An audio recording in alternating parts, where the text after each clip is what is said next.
The views and opinions of this program are those of the hosts, guests, and callers. There is substantial risk of loss in trading futures and options, which you should carefully consider prior to trading.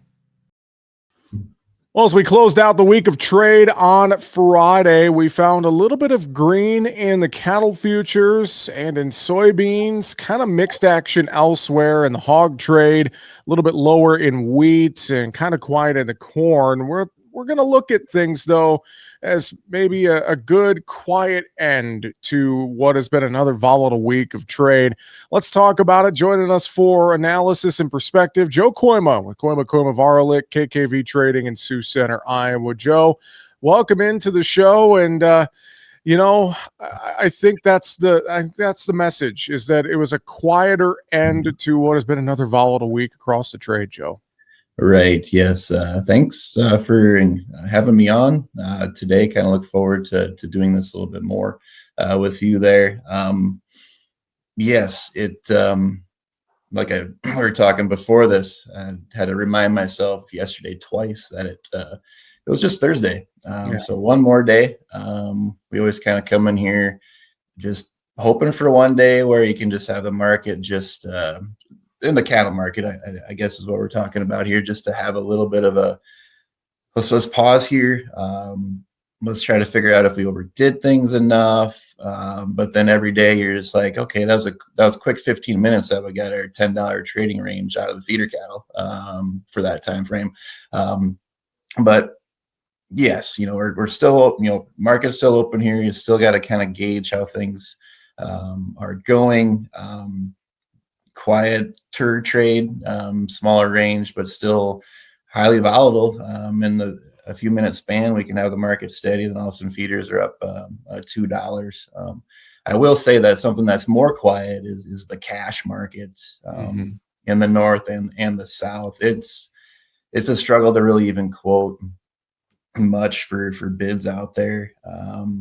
Last week, through the mess that we had last week, we had 230, that Monday, Tuesday, maybe some 229. And then even through all the chaos last week, Friday, there was still some 230 kind of available. So the Packers still were looking for some blood. They needed some inventory. And then this week, it kind of felt like, hey, if we passed it, steady throughout the week, maybe we could get a little bit more.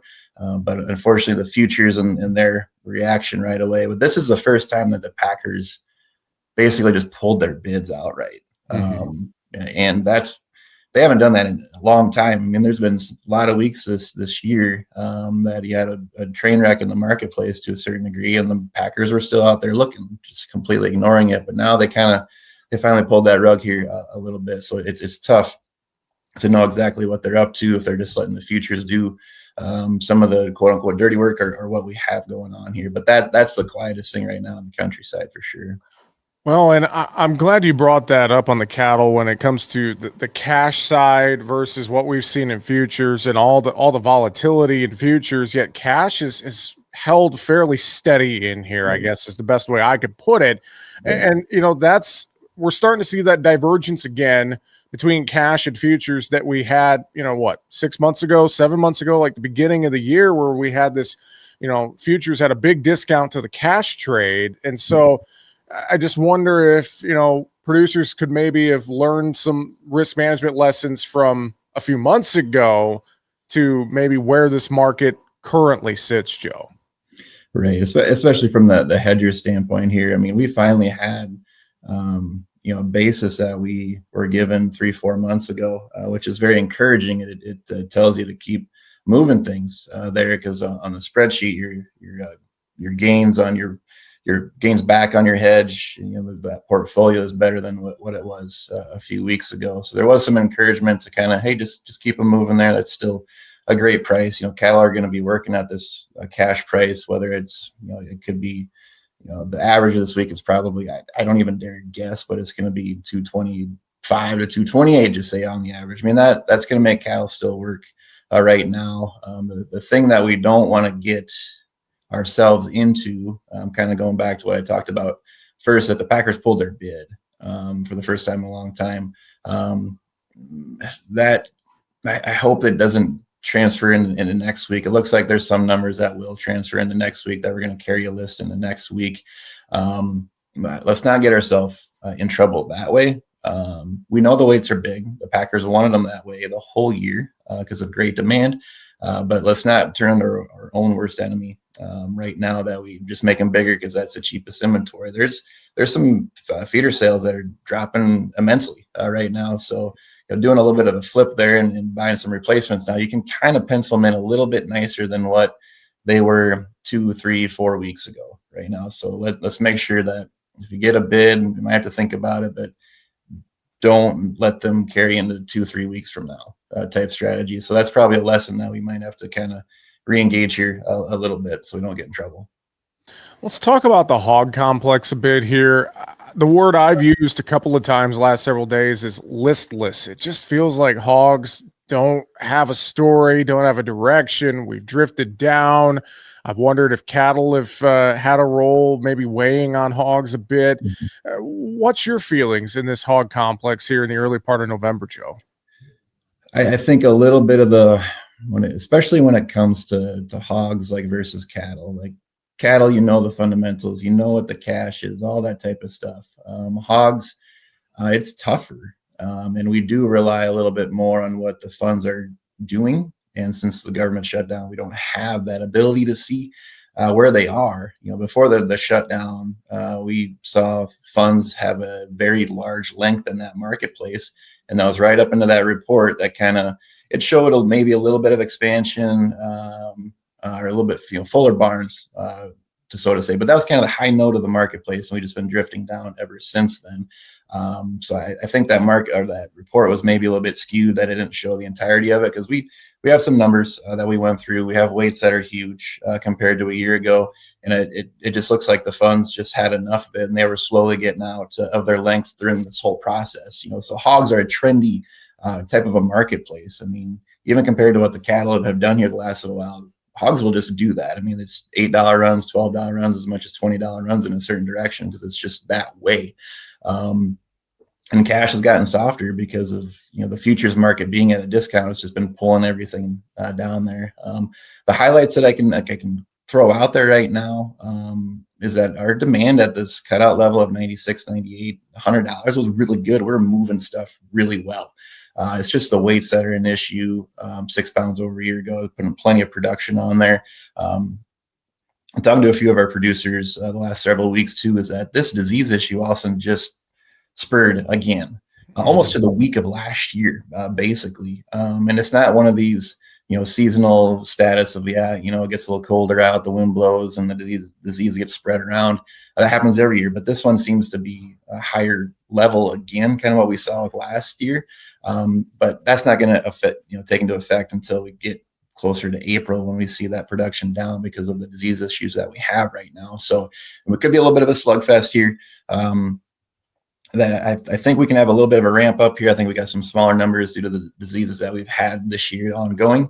But then we get that first quarter, we're going to see some production numbers that aren't large. They're just above the status quo of what we had last year.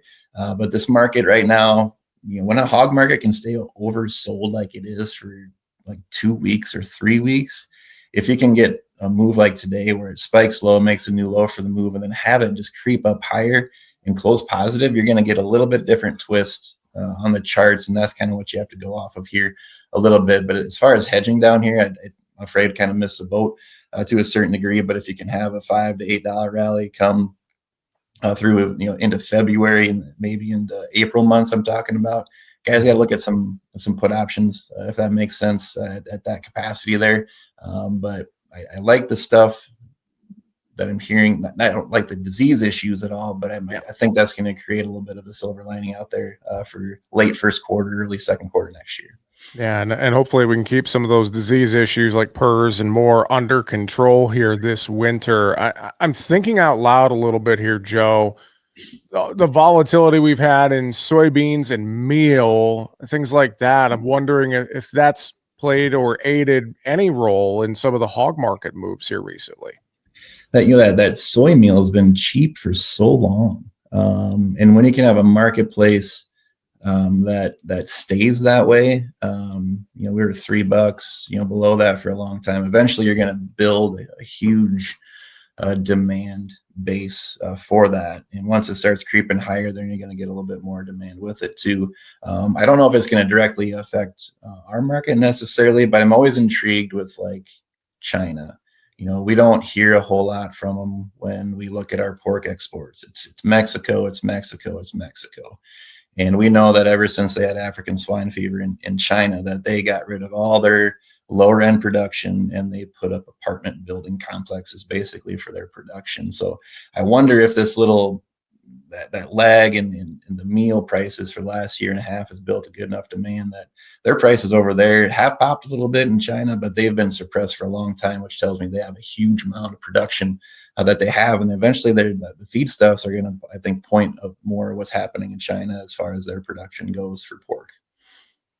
Joe, any thoughts over as we look at the grain complex before we close out today? Corn was quiet Friday, beans up a bit in futures after a big down day Thursday, wheat kind of churning around. I guess as you look across the entire grain and oilseed complex heading into a weekend, any notes for you, anything to keep an eye on as we get ready for next week?